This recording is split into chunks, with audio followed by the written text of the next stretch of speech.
mulher. Por isso o homem deixará seu pai e sua mãe, e os dois serão uma só carne. Assim, já não são dois, mas uma só carne. Portanto, o que Deus uniu, o homem não separe.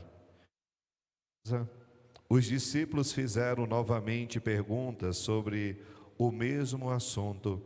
Jesus respondeu: quem se divorciar de sua mulher e casar com outra, cometerá adultério contra a primeira. E se a mulher se divorciar de seu marido e casar com outro, cometerá adultério. Depois disso, traziam crianças para que Jesus as tocasse, mas os discípulos as repreendiam. Vendo isso, Jesus se aborreceu e disse: deixai vir a mim as crianças, não as proibais, porque o reino de Deus é dos que são como elas. Em verdade vos digo, quem não receber o reino de Deus como uma criança, não entrará nele. Ele abraçava as crianças e as abençoava, impondo-lhe as mãos. Palavra da salvação. Glória a vós, Senhor. Vinde, Espírito Santo, enchei os corações dos vossos fiéis e acendei neles o fogo do vosso amor. Enviai o vosso Espírito e tudo será criado e renovareis a face da terra. Oremos. Ó Deus, que instruíste os corações dos vossos fiéis com a luz do Espírito Santo, fazei que apreciemos retamente todas as coisas, segundo o mesmo Espírito, e gozemos sempre da sua consolação, por Cristo Senhor nosso. Amém. Podemos ficar assentados.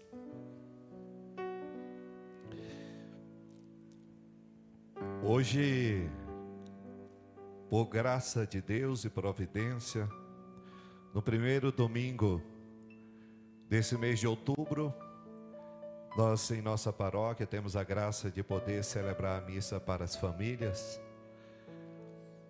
E hoje veio a calhar, por providência de Deus, uma liturgia totalmente família, que fala da família. E nesse momento é a hora da gente escutar a essência da palavra de Deus. Porque escutar tantas aberrações acerca do que é a família, nós já estamos cansados. E todos os dias, uma nova aberração. Cada dia surgem novas opiniões sobre o que é a família. E se a gente não tomar cuidado, os nossos corações estão contaminados pelas ideologias, pelos conceitos vazios de família. Então é preciso que a gente possa escutar a palavra de Deus e perceber que o nosso coração, ele pode se fechar. O nosso coração, ele pode se perder. Em meio a tantas informações e tantas coisas que implodem no mundo da tecnologia, nós corremos o risco de perder a essência. Assim como aconteceu e está acontecendo naqueles que seguiam Moisés, os profetas. Porque os fariseus hoje se aproximam de Jesus não para aprender, não. A palavra de Deus é claro que os fariseus, eles se aproximam para colocá-lo à prova. Uma pessoa, para se aproximar de alguém, para colocá-lo à prova, ele tem que passar horas e horas matutando. imaginando o que nós podemos fazer para a gente poder colocar aquele homem em rascada.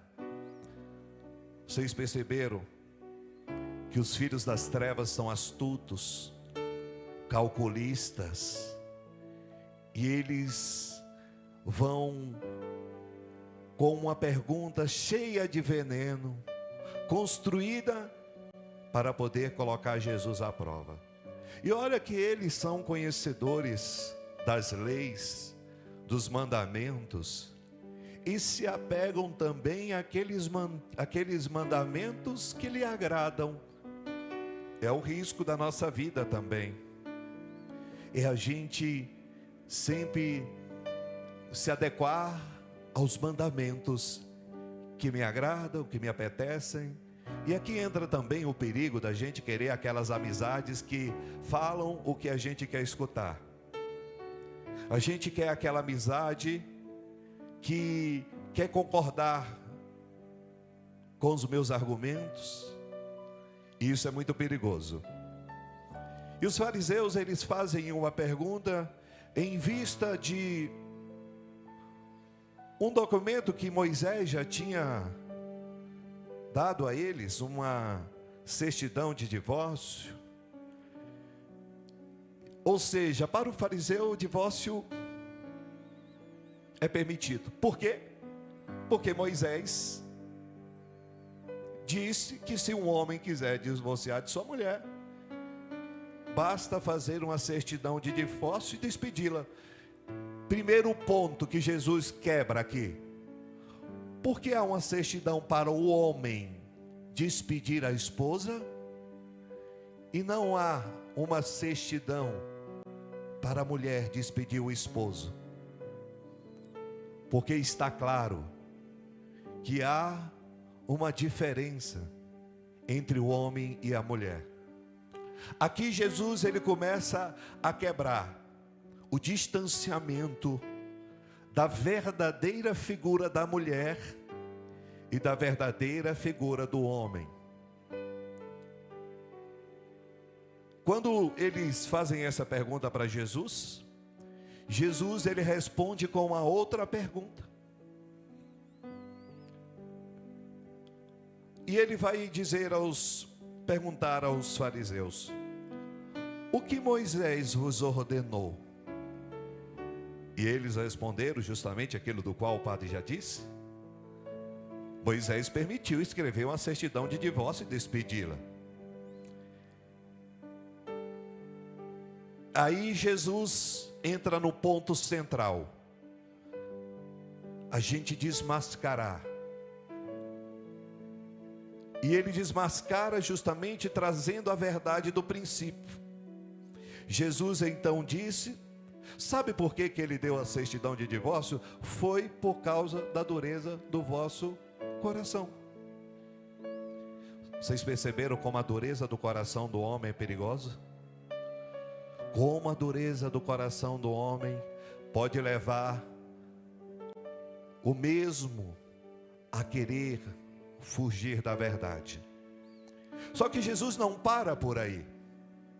Jesus não dá uma resposta vazia, simplista.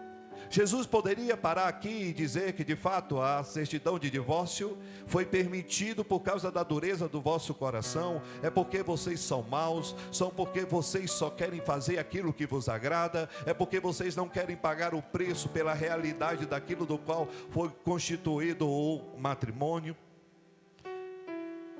Mas não.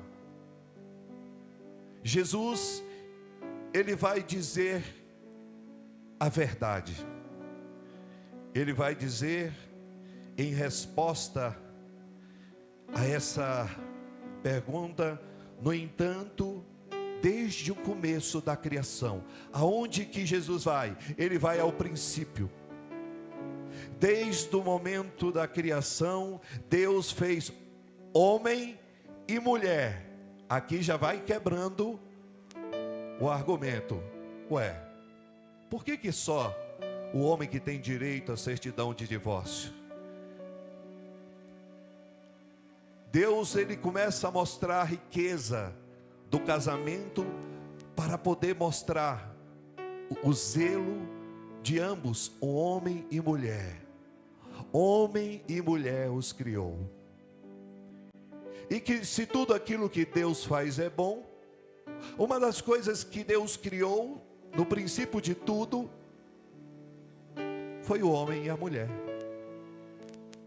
Primeiro, aí a gente volta para o livro do Gênesis. Primeiro, claro que Deus, Ele criou o homem, a imagem e semelhança. Só que o próprio Deus, vai dizer no livro do Gênesis, capítulo 2, versículo 18, o próprio Deus vai dizer: não é bom que o homem esteja só. Isso eu quero dizer para nós. Por mais que você queira, por mais que você não concorde, mas é Deus que está dizendo: não é bom que o homem esteja só. Não é bom que o homem esteja só. Nós somos seres de relação. Nunca será plausível você querer viver uma vida isolado. Por mais que você sofra por causa das relações, por causa de sofrimentos de família, mas nós não nascemos para morar só. Talvez você esteja num grupo errado, que você perdeu a esperança no ser humano e nas pessoas. Um dia, esses dias atrás, uma pessoa estava precisando de algo que eu poderia ajudá-la. Só que essa ajuda, ela não dependia somente do padre. E é bom quando você tem amigos que podem ajudar outras pessoas. E eu falei: fica tranquila que eu vou te ajudar. E eu tenho muitas pessoas que ajudam o padre sempre que eu preciso. E que é bom quando a gente pode ajudar, quando você tem ciclos de pessoas boas, generosas, você sabe que as pessoas vão fazer sem precisar cobrar nada. Pessoas generosas. E ali nós conseguimos fazer um trabalho para aquela pessoa. E a cada 10 minutos ela me perguntava: vai ser quanto? Vai ser quanto? Me fala, quanto que vocês vão cobrar? Porque um trabalho desse é caríssimo. E começou a ali ficar até ansiosa. E eu falando: mas por que você está pedindo? Ela falou: porque eu não acredito que alguém possa fazer o bem. Tantas coisas vocês estão oferecendo, sem cobrar nada. Aí ela começou a desabafar também, e começou a falar: é porque no lugar onde eu trabalho, tudo que os outros vão fazer é sempre pensando em dinheiro, é sempre pensando em alguma coisa em troca. Entende? O ciclo que a gente vive pode nos fechar a um mundo egoísta. E acaba que nós vamos nos tornando egoísta. A gente não vai acreditando mais que existe pessoas boas. A gente não vai acreditando que realmente existe alguém que possa fazer alguma coisa sem esperar algo de troca. E no final ela ficou ainda meio que preocupada, eu falando: calma, é porque você está começando a entrar dentro de um ciclo de pessoas boas. E ela começou a falar, e sempre falava com o coração cheio de dor, porque ela não acreditava que nesse mundo a gente poderia encontrar pessoas boas, aonde pessoas que estão andando em meio a este mundo não acreditam em ninguém, não confiam em nada. É por causa do ciclo que você está caminhando. As pessoas com quem você conversa, às vezes as pessoas nascem no lar, às vezes destruído, machucado, ferido, presente o adultério, a infidelidade, as agressões. E eu poderia falar muitas coisas que muitos de nós crescemos e ambientamos e perdemos a esperança. Pessoas que quando falam de casamento desesperam. Pessoas que quando falam em constituir família, o coração está fechado, devido à realidade que essa pessoa viveu. E é de se entender. Porque como alguém vai querer constituir uma família vendo em casa um homem que não cuida da sua esposa? Como uma mulher vai querer ser uma mãe de família vendo em casa uma mulher que não dá testemunho? Como alguém vai querer crescer no ambiente onde pai e mãe não se falam, não conversam?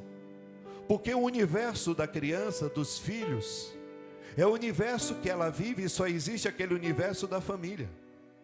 Então aquilo que elas enxergam e vê se torna a experiência, se torna aquilo que ela acredita que homem é assim, mulher é assim, ou o contrário também.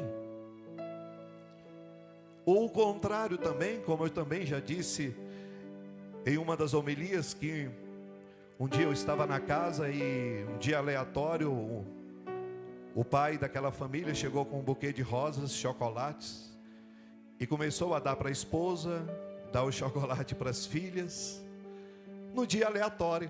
Aí logo eu perguntei, quem está fazendo aniversário? Aniversário de casamento? Aí ele me falou, não.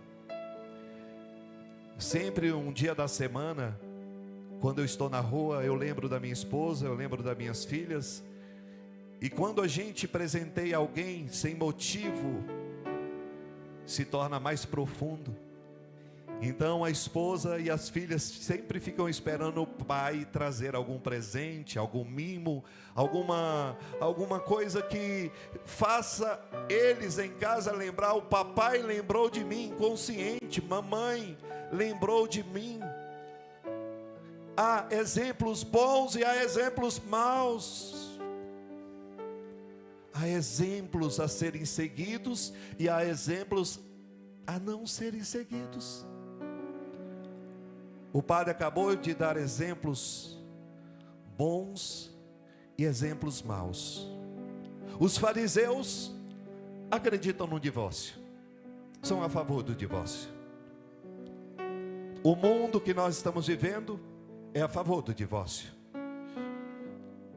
Os professores, em muitas realidades das nossas faculdades, eles nem pregam o divórcio, porque muitos pregam contra a família.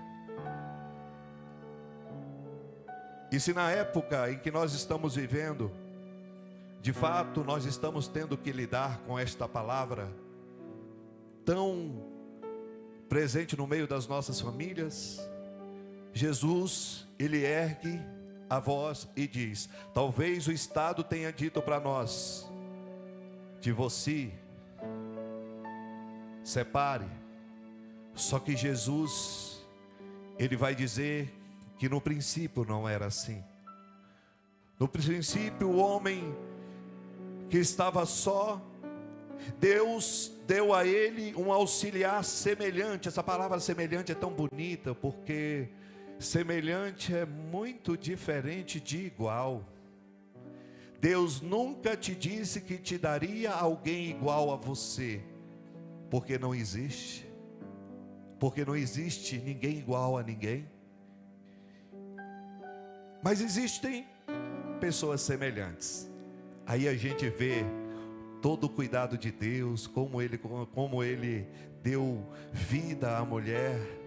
A Adão deu nome a todos os animais domésticos, a todas as aves do céu e a todos os animais selvagens. Eu acho tão bonita esta passagem, porque Deus, ele cria todas as coisas e traz o homem para fazer parte.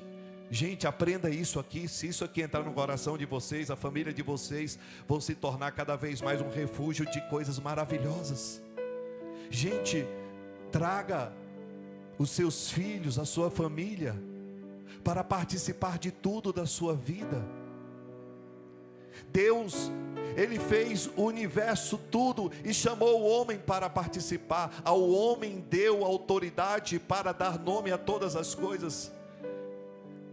Nós, um cachorro a gente quer dar nome, um filho a gente quer dar nome, a gente não quer que ninguém participe da nossa vida, a gente quer viver a nossa vida sozinho. E Deus não, Deus nos mostra que ele é o dono de tudo e nos chama a participar da sua criação. E hoje cada vez mais a gente quer viver um mundo sozinho. A gente cada vez mais, pessoas casadas estão querendo viver uma vida individualista. Cada um come no horário, cada um toma café no horário. Cada um tem lugares agora que cada um tem o seu chuveiro, o seu banheiro, o seu vaso. Cada um tem o seu mundinho. E cada vez mais nós estamos perdendo a experiência de viver essa graça de estar juntos, de estar unidos, de estar compartilhando.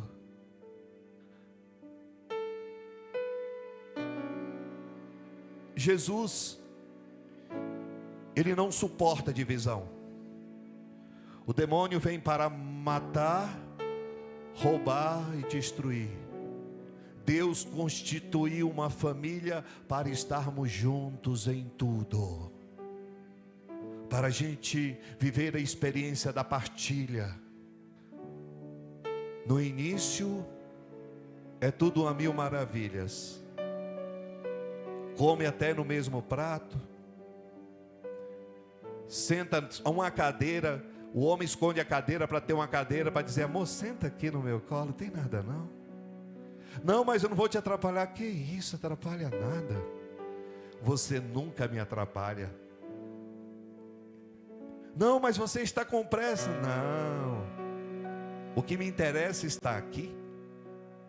No início de um verdadeiro relacionamento, isso em tudo. Aqui eu não falo só casamento, aqui a gente pode incluir amizades, aqui a gente pode incluir filhos, aqui a gente pode incluir igreja, aqui a gente pode incluir tudo na vida.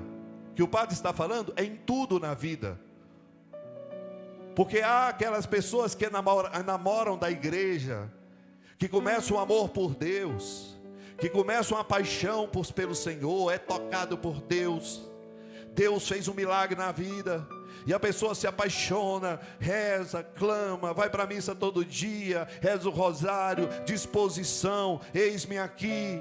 O amor inicial, ele é sempre muito bom. A paixão inicial, ela é sempre muito maravilhosa. Mas ninguém é medido por um amor primeiro. Não há amor primeiro a ser medido. O amor a ser medido é o amor final. O amor de verdade não é o amor das aparências. Deus, Ele vê o amor da multidão que o segue, mas vai chegar um momento que vamos ver quem realmente ama. São aqueles que vão permanecer nos momentos da paixão do Senhor. Jesus nos mostra justamente isso. A vida de Cristo, enquanto escondido em Nazaré, os seus amigos eram poucos. Nem todo mundo amava Jesus assim, porque era simples filho de um carpinteiro. Eram poucos aqueles que seguiam Jesus por aquilo que ele era. Mas na hora que Jesus começa a fazer milagres, na hora que Jesus começa a fazer aquilo que todo mundo enche os olhos, a multidão começa a seguir. A multidão começa a se admirar. Não é ele o filho do carpinteiro? Vocês vão entender. Fui no retiro de namorados. Imagine um retiro de namorados. Casalzinho, pega na mão, chega perto, abraça, cheiro no cangote toda hora. Por volta mais de 60 casaizinhos de namorados. Os olhos das mulheres chegam, brilha. O homem fazendo, os meninos jovens, né, fazendo cafuné na cabeça do rapaz, cuidando. Os homens sem vergonha. Só porque eu estou falando, começou a abraçar a mulher agora aqui, né? Então, estou brincando, mas é verdade. Aí, eu falei para eles: vou fazer uma pergunta, e vocês vão ter que responder. Eu acredito que eles pensavam que o padre ia falar para eles assim: ó, pega uma folha. E se você que é casado aqui também, vocês podem fazer essa dinâmica depois, hoje à noite. O que você gostaria de falar para a sua amada ou para o seu amado? Talvez vocês já estão velhos, nem sabem mais, os casais já estão antigos, já estão aí carcomidos, mas aqueles jovens estão na flor da idade. Quando um jovem está na flor da idade, o coração está implodindo de desejos, de amores, de carinhos, e mulher escreve e fala: oh, é fácil? E ali eles imaginavam que eu iria perguntar justamente, ou iria pedir para eles falar sobre a namoradinha ou o namoradinho que estava do lado. Só que eu fiz uma pergunta que mudou um pouco da cabeça daqueles iludidos casais de namorados. Eu perguntei: quem é a pessoa que mais te amou nessa vida? Nesse momento, as mãos começaram a se soltar. Sem perceber, eles começaram a pensar em várias pessoas, menos na pessoa que estava do lado dele naquele retiro de namorado. Porque uma coisa é o amor paixão, o amor momentâneo. Quando nós adentramos para as raízes das perguntas, nós saímos da superficialidade. E eu tenho certeza que 98% escreveram no papel mãe. Eu tenho certeza que aqui no nosso meio, se a gente pudesse perguntar de fato, talvez, claro, entre margem de erros e acerto, para mais ou para menos, estamos no tempo de eleição, mas a maioria de nós, agora a gente começa a falar: quem é a pessoa que mais me amou? Não que eu amei, não, qual é a pessoa que mais me amou? Sem dúvida nenhuma, a gente iria responder: é a mãe, ou talvez o pai, ou talvez você não teve pai, mãe morreu e foi a avó, foi a madrasta, o padrasto, mas não seria aquele cabeça dura e aquela cabeça dura que estava no relacionamento de namorado, porque aquele amor está sendo provado ainda, aquele amor está sendo conhecido, é gostoso, é maravilhoso, mas esse amor não basta para a gente poder provar nada. E está cheio de pessoas que trocam os amores raízes por amores passageiros. Está cheio de pessoas trocando algo profundo por algo superficial. E depois que eu entrei dentro desta provocação, muitos daqueles jovens começaram a chorar, porque começaram a lembrar e fazer memória. Porque Deus, Ele não quer que a gente viva somente daquilo que o homem nos apresenta como projeto de vida, o tanto que aqueles fariseus estavam presos em uma certidão de divórcio que Moisés tinha concedido. Deus vai na raiz, no amor verdadeiro. E quando se fala de amor verdadeiro, é aquele amor que você recorda na sua cabeça: quem sofreu por mim? Quem esteve nos momentos mais difíceis da minha vida? Quem esteve nos momentos mais dolorosos que eu mais precisei? Quem é aquele ou aquela que estará comigo nos momentos adversos da vida? Essas perguntas são importantes. Essas perguntas são maravilhosas. E aí a gente começa a ver os tesouros escondidos da nossa vida, que muitas vezes a gente não valoriza. Por mais que a gente sabe que mamãe, que as pessoas que a gente fala que mais me amou, muitas vezes nós não fizemos o mesmo. Às vezes ela nos amou, mas nós não amamos conforme ela merecia. A gente não deu o que ela merecia.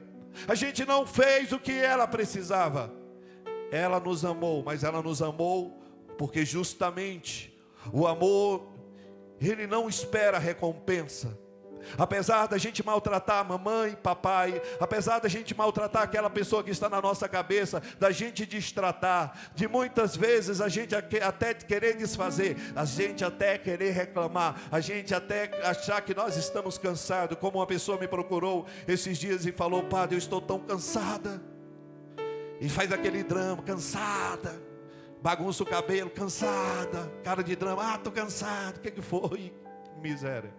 Ela, não, é porque acabei que eu perdi tudo, desempregado, e minha mãe adoeceu e foi lá para minha casa. E é eu que tive que cuidar da minha mãe, está dando tudo errado. Está dando tudo errado. Eu falei, caraca, não, está dando tudo certo. No fundo eu estava sentindo que Deus tinha tirado o teu emprego para você ter tempo para cuidar da sua mãe. E na nossa cabeça estava dando tudo errado. Na verdade está dando tudo certo. Quantos anos? Não, um mês que eu cuido da mamãe. Estou cansado, é difícil e tal. E eu falando, imagine o trabalho que você não deu para tua mãe limpar a tua bunda. Imagine quantas vezes tua mãe não teve que levantar de madrugada para te dar. Quantas vezes tua mãe te amou sem você saber.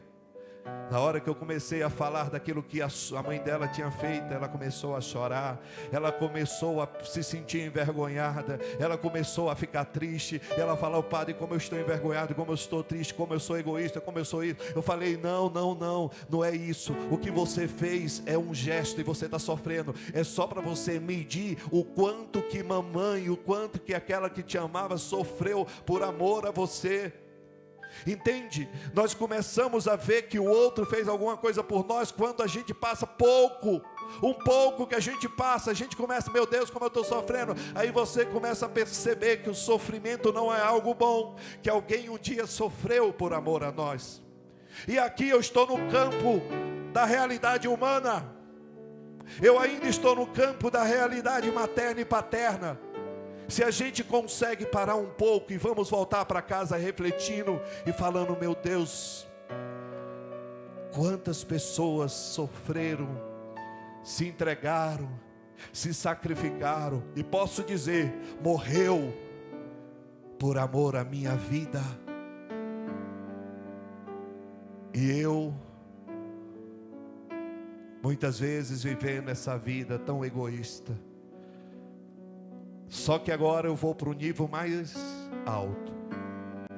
Se a gente consegue ver amor nos atos de homens e mulheres, imagine o gesto de amor de um Deus perfeito,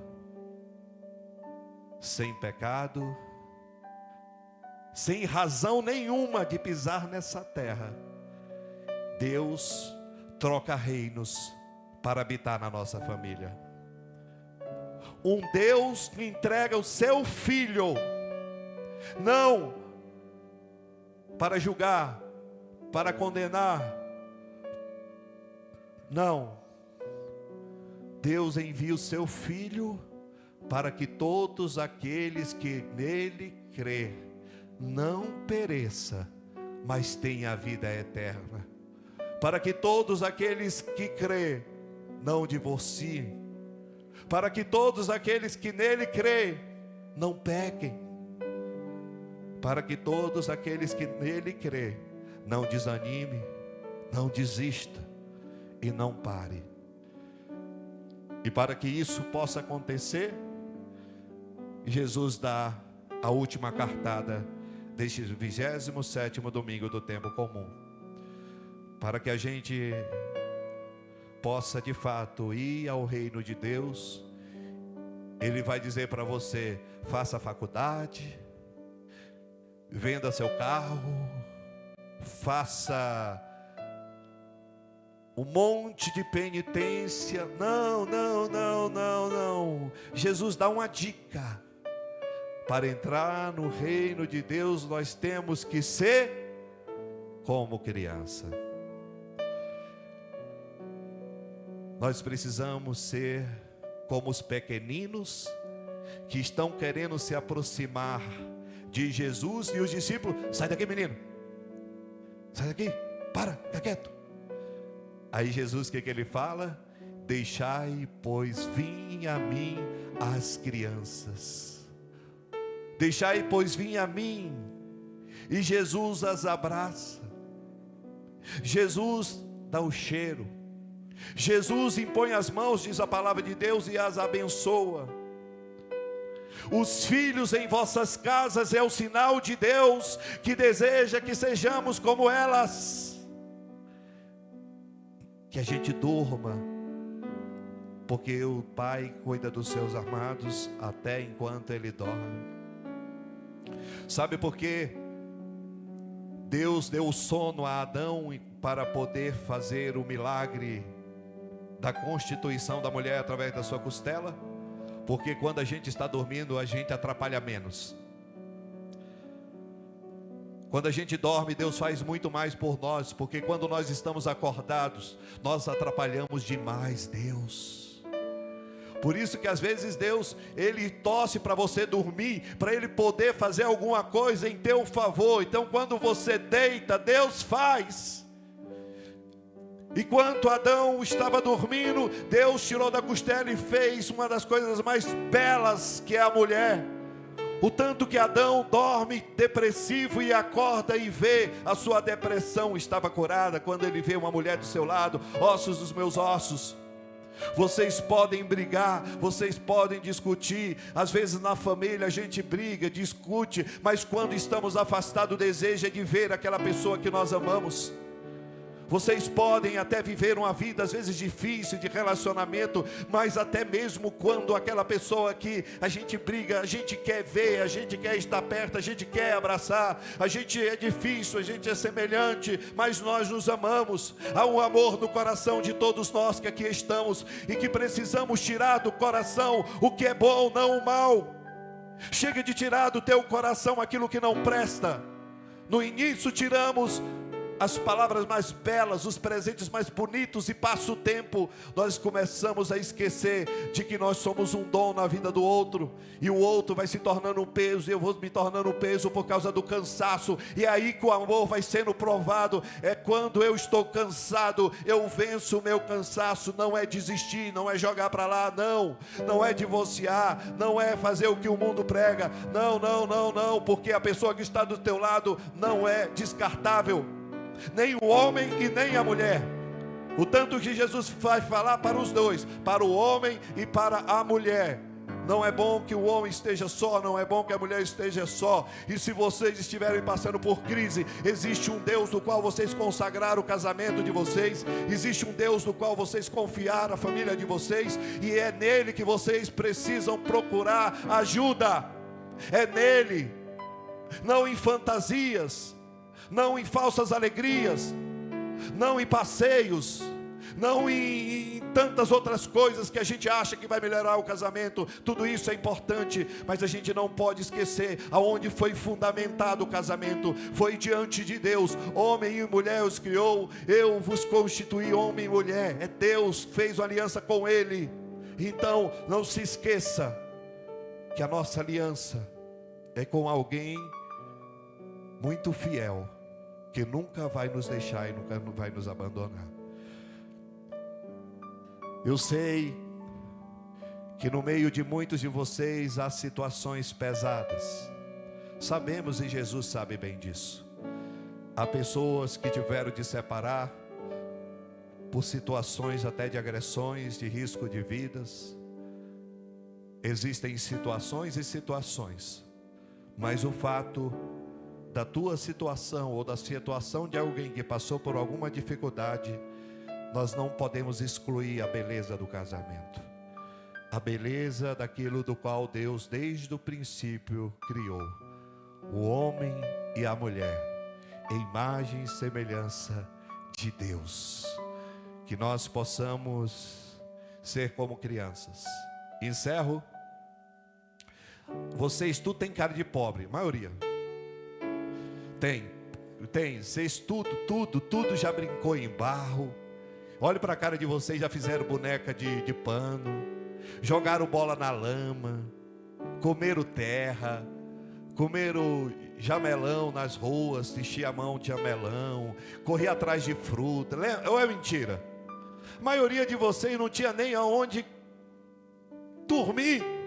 A maioria de vocês aqui, se a gente voltar a minha vida, a vida dos meus irmãos, a vida de vocês, e por que a gente era feliz?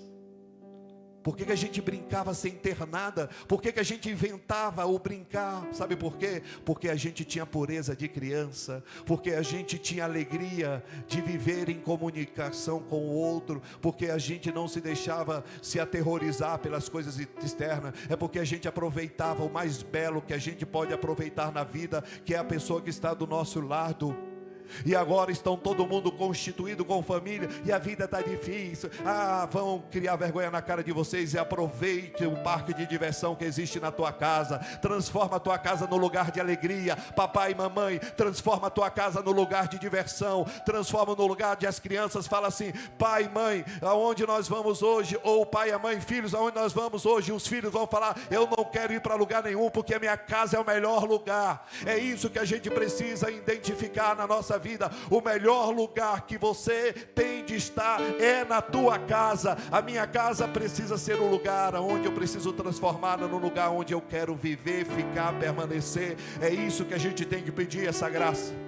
É isso que a gente tem que renovar. E isso pode acontecer na tua casa, isso pode acontecer na tua família, quando você começar a descobrir que o nosso Deus, Ele é simples, generoso, maravilhoso, e que Ele pode fazer do nosso lar um lugar perfeito e maravilhoso. Porque a ausência de dinheiro não quer dizer nada. O que não pode faltar é o amor. O que não pode faltar é o essencial, é o amor daqueles que se amam, independentemente dos problemas e das dificuldades. Se coloque de pé. Feche os seus olhos, dá aquela respirada gostosa. Padre acaba indo na história de vocês, porque nós estamos muito cheios de problemas. Estamos muito cheios de sonhos, estamos muito cheios de desejos, mas o verdadeiro amor, ele está aqui agora. O amor verdadeiro, ele está nessa noite no meio de nós. Se nós recordamos nessa noite do papai, da mamãe, mais uma vez lembre daquela pessoa que mais te amou, daquela avó que tanto te amou, que preparava aqueles biscoitos gostosos e que não está mais no meio de nós, mas você sentia tanto amor, que aquelas pessoas passavam horas preparando uma mesa para receber as pessoas que amavam. Tantas pessoas que nós amamos que estão nos hospitais agora. Imagine tantas pessoas que dizemos que elas nos amou e que a gente não tem tempo para poder visitar. Quantos de nós estamos tão preocupados em deixar para amanhã, deixar para amanhã, deixar para amanhã, deixar para amanhã, e Deus está falando: o que você tem que fazer, você precisa fazer hoje. Nós precisamos acordar, porque nós só temos hoje para amar, nós só temos hoje para perdoar, nós só temos hoje para cultivar o amor. Vai pedindo a Deus agora nessa noite, nessa missa das famílias, vai pedindo: Deus, que minha casa seja um lugar da tua graça. Senhor Deus, eu quero pedir por tudo aquilo que nós estamos vivendo, as brigas, as discussões, as feridas, as acusações. Senhor Deus, a felicidade foi arrancada da minha casa, e o Padre está falando, e eu estou sentindo a minha família indo totalmente contrário. Eu não quero estar na minha casa. Você que não quer estar no teu lar, você que não quer estar na cama com o teu esposo, com a tua esposa, você que já não tem mais paciência com os teus filhos, tudo pode ser mudado pela força da oração. Vamos voltar novamente a sermos famílias, irmãos, amigos, filhos, e cheios de esperança. Que o Deus da vida abençoe a minha casa. Vai pedindo agora: Senhor, abençoe aquele lar que o Senhor me deu. Abençoe aquele lar que um dia eu chorei porque o Senhor me contemplou quando eu ganhei a minha casa, e hoje a minha casa, eu quero sair correndo daquele lugar, mas eu quero pedir a bênção para que tudo aquilo que não é de Deus seja arrancado daquele lugar. Vai pedindo agora, mãe, você tem uma força na tua oração. Papai, você tem uma força e uma autoridade que você não tem ideia. E eu quero pedir a todos os filhos que rezem pelos seus pais. Eu quero pedir pela minha mãe, pelo meu pai, pelos meus irmãos, por todos aqueles que me amaram, que me amam e que até hoje fazem o bem para que eu possa ser feliz. Mas eu quero distribuir esse amor também aonde quer que eu vá. Se eu fui muito amado, eu preciso amar muito.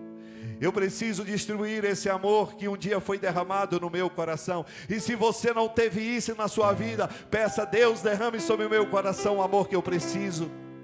Dai-me o amor que eu preciso para que eu me torne um canal da tua graça. Abençoe a tua esposa agora, abençoe o teu esposo, abençoe a tua casa agora. Vai pedindo que o Senhor vai tirando aquilo que tem atrapalhado o vosso crescimento.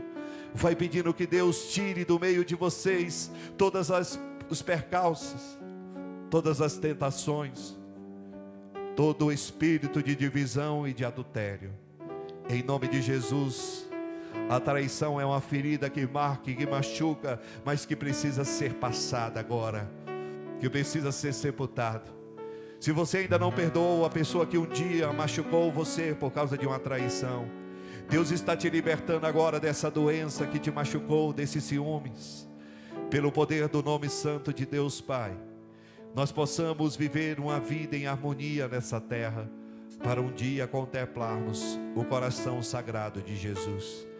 Tudo isso vos peço, que sejam abençoados as nossas famílias, os nossos lares, o nosso coração, em nome do Pai, e do Filho, e do Espírito Santo. Só quem ama as famílias, dê uma salva de palmas ao nosso Deus.